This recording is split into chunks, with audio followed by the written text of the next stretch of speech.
Hello friends, welcome to the wonderful world of Lightseekers. Today, I'm going to show you the basics of how to play this awesome game. First, I'm going to show you the types of cards that are inside the deck, and then I'm going to go over the parts of the turn, and we'll show you how those interact. The concept of the game is that you are dueling heroes, and the idea is to try to get your opponent down to 0 life.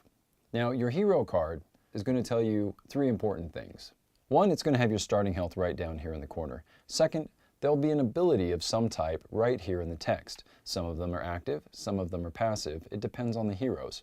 And then these symbols right here, they basically tell you what cards you're allowed to play during your turn. And I'll get into that more later. Then inside the deck itself, there's basically 4 types of cards. And I like to take these cards and group them into 2 main groups and a variation. The first main group you have are the attack and defend cards. They're both played only on your turn. They come out once, they have a single effect on the game, and then they go to your discard pile. The main difference between the two is that attack cards generally do something bad to your opponent, while defend cards generally do something beneficial for you. The next type of card we have are the buff cards, and I absolutely love this mechanic. The buff cards are the only cards beside your hero that are going to stay on the table during the game when you play them. Now, on each card you'll see the text. It tells you what effect they're going to have on the game. In this case, we have an Ancient Miner that's going to draw cards.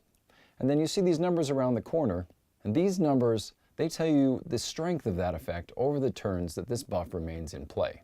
And I'll show you how that works as we get into parts of the turn. The last type of card, the variation, are the combos. Now, combos are just stronger versions of these other cards that we've already seen. For example, here I have a combo defend card, but there are also combo attack cards and combo buff cards as well. So that's it for the card types. Now let's go over the parts of the turn. So there's 3 parts to your turn. You have the buff phase, the action phase, and the draw phase. So the buff phase, the very beginning of your turn, that's when the buffs that you have in play are automatically going to do their thing. Let's say we're playing a game, and on my turn, I play this buff, the Ancient Miner. Now we read the text and we see that Ancient Miner draws cards. Now this symbol right here, this always indicates the number in the top left-hand corner of the buff. In this case, it's an X. And when we see an X in Lightseekers, it means that this card is not doing anything. It's a null value. So it's not doing anything yet. So let's say I finish my turn, you take your turn, we come back to my turn. During the start of that buff phase, this buff is going to rotate automatically in the direction of these arrows, counterclockwise. So now, Ancient Miner is going to draw me 1 card. So again, I finish my turn, you take your turn, we come back to my turn during my next buff phase, this rotates again. And now Ancient Miner is going to draw me 2 cards. Then again, 1 more round, come back to my turn, we see that Ancient Miner rotates. And there's no number here in this corner, it's just blank. That means that it's done doing its thing, and now it's going to move to my discard pile. Think of it like a punch card, hitting all the corners, and when it's done, it's finished. So that's how the buffs work during the buff phase. The next phase of the turn is the action phase, and on your turn, you have 2 actions that you can use. Now those actions, those are your resources for the turn. So to play these cards, it simply takes 1 action. If I want to put that buff into play, I use 1 action, I play a buff. If I want to play an attack card on my opponent, I use 1 action, I play that attack card. If I want to use my hero ability, for example, that also just takes 1 action.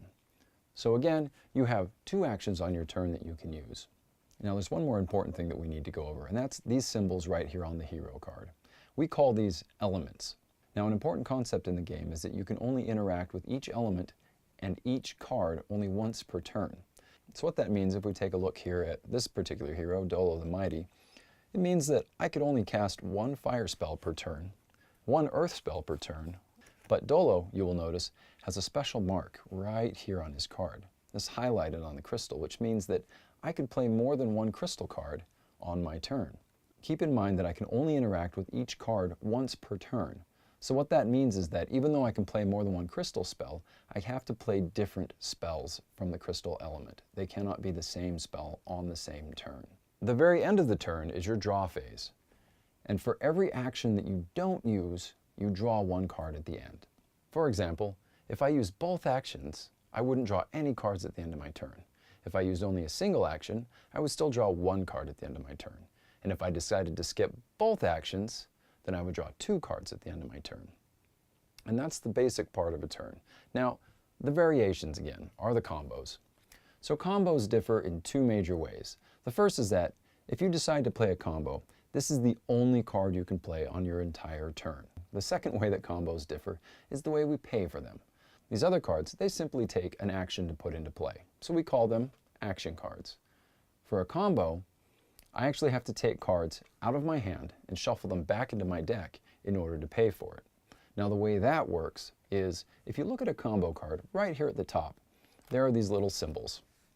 And what we need to do is match those symbols with cards from our hand. So let's say that on my turn, I want to play Stream of Tantos. Then I would look in my hand and I would match the symbols here. So I look in my hand and I will search for a card that has a fire symbol. Here is an earth symbol, and here is a crystal symbol. So now I will take these cards and I will show my opponent, here's my payment. I'm going to take them, I'm going to shuffle them back into my deck, and then Stream of Tantos will come out and do what it says here on the bottom of the card. Another thing to keep in mind about combos is that you can use combos to pay for other combos. So let's say I wanted to play Stream of Tantos, again with its fire, earth, and crystal card, but all I had were these two cards in hand. Well, I would look and say, okay, Impenetrable Shield has one earth and one crystal, and it could pay for both this earth and this crystal symbol.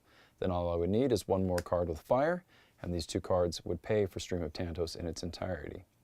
Or I could reverse that, and I could pay for Impenetrable Shield by just shuffling Stream of Tantos back in, as it would pay for both the earth and the crystal all by itself. So that's the way that combos work. Also, the very end of your turn, when you play a combo, you automatically draw one card. And that is everything you need to know to get started in the world of Lightseekers. Now, who wants to go first?